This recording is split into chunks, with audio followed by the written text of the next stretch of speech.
S ಇವತ್ತು ನಮ್ಮ ಜೊತೆ ಮಲ್ಲಮ್ಮ ಅವ್ರಿದ್ದಾರೆ.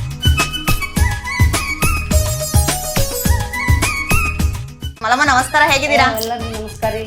ನಾವು ಹಿಂಗೆ ಹಾಕ್ಬೋದಾ?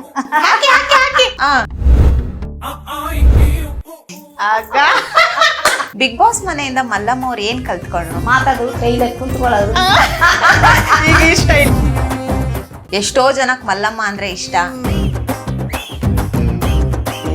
ಎಷ್ಟೋ ಜನ ಯಾರ ಬಾಯಲ್ಲಿ ಕೇಳಿದ್ರು ಮಲ್ಲಮ್ಮ ಮಲ್ಲಮ್ಮ ಅನ್ನೋರು.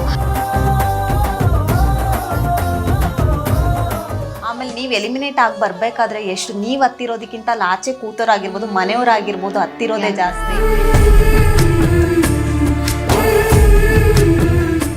ಎಷ್ಟೋ ಅವಮಾನಗಳಿಗೆ ಈ ಬಿಗ್ ಬಾಸ್ ಮನೆ ಉತ್ತರ ಕೊಡುತ್ತಾ? ಉತ್ತರ ಕೊಡುತ್ತೆ.